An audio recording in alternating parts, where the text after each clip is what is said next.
Hello दोस्तों, स्वागत है आपका एक बार फिर से हमारी यूट्यूब चैनल सोशल लिस्ट में। तो दोस्तों, आज का वीडियो बहुत ही खास एंड बहुत ही स्पेशल रहने वाला है, क्योंकि आज के वीडियो में हम बात करने वाले हैं श्री अमरनाथ जी यात्रा 2024 के बारे में। जी हाँ दोस्तों, अगर आपका भी कोई प्लान है श्री अमरनाथ जी यात्रा 2024 में जाने का, तो आपके लिए ये वीडियो बहुत ही खास एंड बहुत ही स्पेशल रहने वाला है, क्योंकि यहाँ पे मैं आपको हर एक डिटेल, हर एक इन्फॉर्मेशन स्टेप बाय स्टेप आपसे साझा यानी आपसे शेयर करने वाला हूँ। तो वीडियो में अंत तक जरूर बने रहिएगा, और चैनल पे नए हैं तो चैनल को सब्सक्राइब करना ना भूले। तो चलिए शुरू करते हैं ये वीडियो।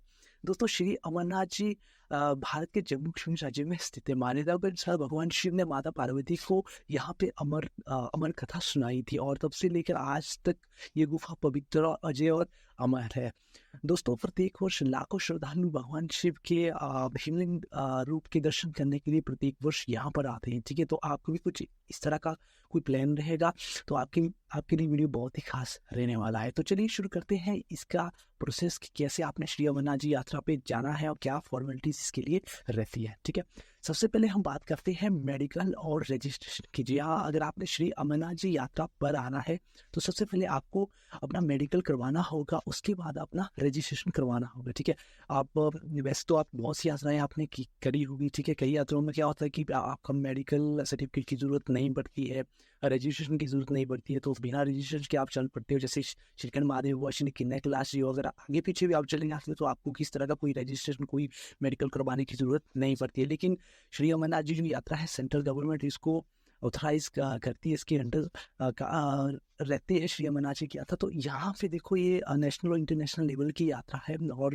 हिंदुओं के लिए सबसे पवित्र स्थान है। तो इसके लिए आपको सबसे पहले मेडिकल करवाना होता है। ठीक है, हालांकि मेडिकल आपको कहाँ से डाउनलोड करना है, कैसे भरना है, और कौन से डॉक्टर से या फिर कौन से बड़े जो मेडिकल डॉक्टर से आपने उसको वेरीफाई करवाना है, इसके लिए मैं एक अलग से वीडियो आगे बनाऊंगा। क्योंकि देखो, जो मेडिकल निकलते, जब श्राइन बोर्ड मेडिकल जो एक लिस्ट है जब उसको जारी करता है, ठीक है, तो वो मार्च मंथ में होती है, फर्स्ट वीक ऑफ मार्च होती है। अभी तो दिसंबर का टाइम है, तो फर्स्ट उसके लिए मैं अलग से आपके लिए एक वीडियो लेकर आऊँगा। लेकिन यहाँ पे हम बात कर रहे हैं श्री अमरनाथ जी यात्रा के ओवरऑल प्रोसेस के बारे में, कि श्री अमरनाथ जी की यात्रा के लिए क्या क्या फॉर्मेलिटीज़, क्या क्या प्रोसीजर रहते हैं। ठीक है, देखो, सबसे पहले आपको मेडिकल सर्टिफिकेट बनवाना है। आप देखो, इसके लिए भी आपका, देखो, आप जिस भी स्टेट से बिलोंग करते हो, तो श्राइन बोर्ड इसके लिए स्पेशली एक जो एक लिस्ट जारी करता है आपके नियर बाई, जो भी आपका हॉस्पिटल रहेगा, general hospital, civil hospital, state level से रिलेटेड, डिस्ट्रिक्ट लेवल से, या गवर्नमेंट प्राइवेट कोई भी हॉस्पिटल हो सकता है, जो भी उस लिस्ट पे रहेगा उस स्टेट के अकॉर्डिंगली। तो वहाँ पे आपने जाना, जो एसएमओ और एमओ रहते हैं, जो medical officer, senior medical officer से आप वहाँ पे अपना मेडिकल सर्टिफिकेट आप बनवा सकते हो। ठीक है, उसके बाद आपका मेडिकल सर्टिफिकेट जैसे बन जाता है, उसके बाद आता है हमारी रजिस्ट्रेशन की। ठीक है, तो रजिस्ट्रेशन पहले तो देखो, आज से 3 से 4 साल पहले तो देखो ऑफलाइन रजिस्ट्रेशन होते थे, ऑनलाइन नहीं होते थे। लेकिन पिछले 2 सालों से अब ऑनलाइन रजिस्ट्रेशन भी यहाँ पे होने स्टार्ट हुए हैं। तो देखो, अब लास्ट ईयर मैं गया था तो मैंने तो ऑनलाइन रजिस्ट्रेशन करवाया, क्योंकि ऑनलाइन रजिस्ट्रेशन फट से हो जाता है। हालांकि जो ऑनलाइन प्रोसेस होती है रजिस्ट्रेशन की, वो 10 से 11 अप्रैल के बाद ही स्टार्ट होती है, और जो ऑफलाइन रजिस्ट्रेशन होती है वो 5 से 6 अप्रैल से आपके स्टार्ट होने हो जाते हैं। तो देखो, अगर आपने ऑफलाइन रजिस्ट्रेशन के बारे में अगर आप अप्लाई करना चाहते हो, उसके लिए भी आपके स्टेट जो श्राइन बोर्ड की ओर से ना, आपके स्टेट्स के लिए एक जो बैंक की एक लिस्ट को वहाँ पे जारी की जाएगी, मतलब प्रोवाइड की जाएगी। उसके अकॉर्डिंगली जो भी बैंक उसके ऑथराइज में रहेंगे, तो वहीं से आप अपना ऑफलाइन रजिस्ट्रेशन करवा सकते हो और अपना परमिट बनवा सकते हो। अदरवाइज आप ऐसे किसी भी बैंक में जाओगे तो वहाँ पे आपका रजिस्ट्रेशन नहीं होगा। ठीक है, तो ऑनलाइन का कोई नहीं, ऑनलाइन के लिए स्पेशल एक लिंक रहता है, जो ऑफिशियल वेबसाइट है shriamanajshrineboard.com, उस पर एक ऑफिशियल लिंक रहता है ऑनलाइन फॉर्म के लिए, अप्लाई फॉर ऑनलाइन एप्लीकेशन के लिए। तो वहाँ पे जाके आप अप्लाई कर सकते हो और अपना मेडिकल, जो भी आपकी निजी जो इन्फॉर्मेशन है और आपका जो मेडिकल सर्टिफिकेट है, वो वहाँ पे आप अपलोड करवा के 2 से 3 दिन के अंदर अंदर आपका जो एप्लीकेशन है वो एक्सेप्ट हो जाती है, और आपका जो परमिट है वो उनके तैयार हो जाता है। ठीक है, तो ओवरऑल यहाँ पे देखो, मेडिकल और आपका जो रजिस्ट्रेशन प्रोसेस है वो यहाँ पे जाके कंप्लीट हो जाता है। ठीक है, अब आप रेडी हो, बिल्कुल रेडी हो। अब आपने प्रिपरेशन करनी है कि कैसे आपने जाना है, क्या क्या आपने लेके जाना है श्री अमरनाथ जी यात्रा के लिए। ठीक है, अब हम बात करते हैं कि आपने कैसे आना है। ठीक है, देखो, भारत के किसी भी स्टेट, किसी भी कोने से आप आ रहे हो, चाहे साउथ से, नॉर्थ से, इससे वैसे कहीं से भी आप आ रहे हो, सबसे पहले आपको न्यू दिल्ली पहुंचना है। ठीक है, न्यू दिल्ली, अम्बाला, चंडीगढ़, अमृतसर, कहीं भी आप पहुंच सकते हो, क्योंकि यहाँ से आपको डायरेक्ट बसेस मिल जाती है जम्मू के लिए। अगर आप बाय रोड आ रहे हो तो मैं आपको ये रिकमेंड करता हूँ कि आपको न्यू दिल्ली सबसे पहले पहुँचना ही पड़ेगा। तो न्यू दिल्ली से आपको गवर्नमेंट और प्राइवेट बसेस आपको मिल जाती है जम्मू के लिए। ठीक है, दिल्ली से जम्मू की दूरी लगभग 500-550 किलोमीटर के आसपास है और 10 से 12 घंटे में आपको बड़े इजीली वहाँ पे आप पहुँच जाओगे। और आ, अगर हम बात करें इसके किराए की फेयर की, तो ऑर्डिनरी बस में 800-900 रुपये पर पर्सन रहता है, और वॉल्वो में जा रहे हो तो 1200 से 1300-1400 के बीच में आपको टिकट दिल्ली से जम्मू का रहने वाला है। ठीक है, ये मैं बात की जो लोग बस से आ रहे हैं। ठीक है, जो लोग ट्रेन से आ रहे हैं, ट्रेन के लिए मेरे को नियरेस्ट जो रेलवे स्टेशन पड़ेगा वो जम्मू तभी पड़ेगा, उसके बाद आपका उधमपुर पड़ेगा। कटरा हालांकि थोड़ा सा वाइड पड़ेगा, लेकिन जो जम्मू जो तवी और जो उधमपुर है आपका, तो ये नियरेस्ट रेलवे स्टेशन है। दिल्ली से आपको डायरेक्ट ट्रेन यहाँ के लिए मिल जाती है, वंदे भारत मिल जाती है, जम्मू राजधानी, ये कुछ प्रमुख ट्रेनें, कुछ स्पेशल ट्रेनें। तो इसमें जाके आप सफ़र करके आप इजीली पहुँच सकते हो। ठीक है, 7 से 8 घंटे में वंदे भारत आपको दिल्ली से जम्मू बड़े इजीली पहुँचा देती है, जिसमें जनरल डब्बे की बात की जाए तो 500-600 रुपये रहता है।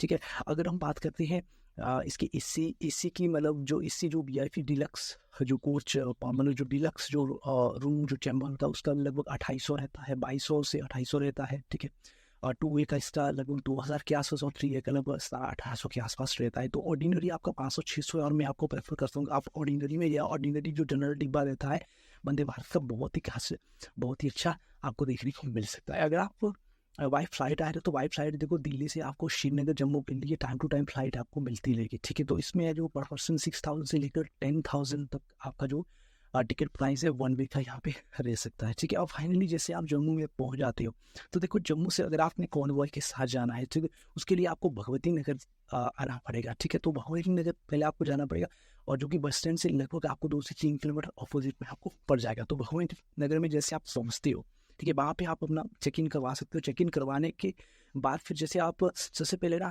वहाँ पे आप अपना जो RFID कार्ड है वो बनाइए। RFID कार्ड मतलब रेडियो फ्रिक्वेंसी जो आइडेंटिटी बनाई पिछले 2-3 सालों से सिक्योरिटी, जो सिटीजन की जो भी श्रद्धालु भक्त की सिक्योरिटी के लिए श्राइन बोर्ड ने, तो RFID कार्ड बनाना बहुत ही कंपल्सरी है। इसके बिना आपको वहाँ पे एंट्री नहीं मिलेगी, मतलब यात्रा पे नहीं आपको जाने दिया जाएगा। तो RFID कार्ड, अगर आपकी ट्रेन सुबह 6 से 7 बजे के आसपास जम्मू पहुँचती है तब तो बहुत ही अच्छी बात है, लेकिन अगर आप 2 से ढाई बजे के बाद पहुँचते हो, शाम के दोपहर बाद, तो आपको दिक्कत होने वाली है, क्योंकि रश वहाँ पे बहुत ज़्यादा बढ़ जाता है। अगर आपकी सुबह के टाइम ट्रेन पहुँचती है तब आपके लिए बहुत अच्छा है, और अच्छे से आप अपना जो RFID कार्ड बना सकते हैं। जैसे आपने RFID कार्ड बनाया, उसके बाद आपने अपना जो बस का जो टिकट है वो आपने बुक करवा लेना है, क्योंकि बस टिकट बुकिंग ऑलरेडी शाम के टाइम अगर आप आ रहे हो तो ऑलमोस्ट वहाँ पे टिकट मिलना बहुत ही मुश्किल हो जाता है। अगर आप सुबह के टाइम पहुँचते हो तो आपके लिए वेल एंड गुड है, बहुत अच्छी बात है।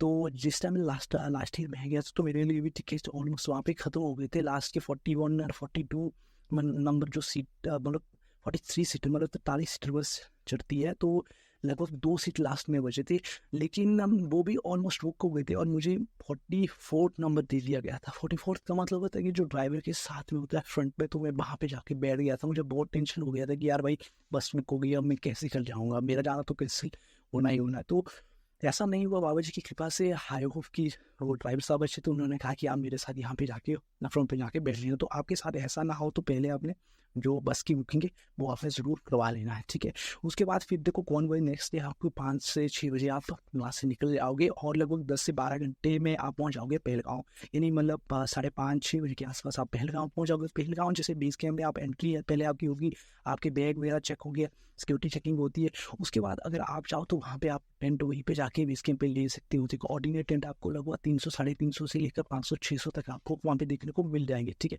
लेकिन अगर आपने होम स्टे या फिर होटल में रहना है, अगर आपका 5-6 बंदों का ग्रुप है, 8-10 बंदों का ग्रुप है, तो आपने होटल या फिर होम स्टे में रुकना है, तो पहलगाँव में इस चीज़ की व्यवस्था भी रहती है। तो देखो होम स्टे लगभग आपका 2500 से लेकर 3-3.5 तक रहता है, और होटल आपका लगभग 1500 से 2 से 2500 के बीच में आपका रहता है। बाकी आप अपने बजट के अकॉर्डिंगली इस चीज़ को एडजस्ट कर सकते हो। ठीक है, अब देखो फाइनली जैसे सुबह आप दूसरी नेक्स्ट डे फिर पहलगाँव से देखो आप 4 से 5 बजे जल्दी उठने की कोशिश कीजिए, और सबसे पहले लाइन में खड़ी हो जाएगी पहलगाँव में, क्योंकि आपने वहाँ से आपने चंदनवाड़ी जाना है। तो चंदनवाड़ी के लिए टैक्सी, अब वहाँ पे आपको लाइन में लगना पड़ेगा। जब जो सबसे पहले लाइन में लगेगा, सबसे पहले टैक्सी उसकी वहाँ पे मिलने वाली है, तो वहाँ पे आपको लगभग 100 से 150 रुपया पर पर्सन के हिसाब से शेयरिंग टैक्सी होकर आप पहुँच जाओगे चंदनबाड़ी। अब जैसे चंदनबाड़ी पहुँचे, चंदनबाड़ी चेक पोस्ट, फिर आपकी जो पैदल यात्रा है वो वहाँ से स्टार्ट हो जाती है। ठीक है, आप चाहो तो अगर आपके चलने में अच्छी कैपेसिटी तो एक दिन में आप श्री अमरनाथ जी गुफा तक पहुँच सकते हो। अदरवाइज आप पंचतरनी तक का जो टारगेट आप रख सकते हो। पंचतरनी में अगर नाइट स्टे की बात की जाए तो लगभग 400 से लेकर 500-600 में आप बड़े इजीली आपको टेंट जो है अवेलेबल हो जाएंगे। ठीक है, अब नेक्स्ट डे आप सुबह फटाफट उठिए और वहाँ से 3 से साढ़े 3 घंटे में आप फिर बड़े ईजिली आप पहुँच जाओगे गुफा में और बाबा जी के दर्शन कीजिए और दर्शन करने के बाद फिर वापिस आइए आप बालटाल के लिए। बालटाल मतलब 3 से 4 घंटे में आप बड़े ईजिली आप बालटाल उतर जाओगे, ये मैं गारंटी देता हूँ, ठीक है। फिर बालटाल में देखो, बालटाल में अगर आपने ओवरनाइट अगर आपने निकलना है, मतलब नाइट्स में अगर आपने फ्लाइट से निकलना है श्रीनगर से, तो वहाँ से देखो बालटाल से श्रीनगर के लिए शेयरिंग टैक्सी 500-600 रुपये पर पर्सन के हिसाब से लगी होती है वहीं पे। या फिर अगर आपने बालटाल में नाइट स्टे वहीं पे करना है तो नाइट स्टे करने के लिए लगभग 400 से 500-600 रुपये में आपको वहाँ पे टेंट अवेलेबल हो जाएंगे। तो बालटाल में फिर नेक्स्ट डे आप चाहो तो गवर्नमेंट बस में के थ्रू जा सकते हो, जैसे कॉन्वे की जो बसेस जाती है JNK की, या फिर आप टैक्सी लेके आप वापस जा सकते हो अपने घर। तो ओवरऑल यहाँ पे ये तो हमने बात करी श्री अमरनाथ जी की यात्रा के बारे में। तो आशा करता हूँ कि आपको मेरे द्वारा दी हुई जानकारी अच्छी लगी होगी। अगर जानकारी अच्छी लगी तो वीडियो को लाइक कर देना, शेयर कर देना चाहिए। अगर आपको कोई चीज़ समझ में ना आए तो आप मुझे कमेंट भी कर सकते हैं, मैं इसका डेफिनेटली आपके आंसर आपके जो कमेंट्स का उसका आंसर करने की पूरी कोशिश करूंगा। लेकिन जो चीज़ अगर आपको समझ में ना आए तो चलिए फिर मिलते हैं कुछ इस तरह के इन्फॉर्मेटिव और नॉलेजेबल वीडियो के साथ। तब तक के लिए जय हिंद, जय भारत, वंदे मातरम।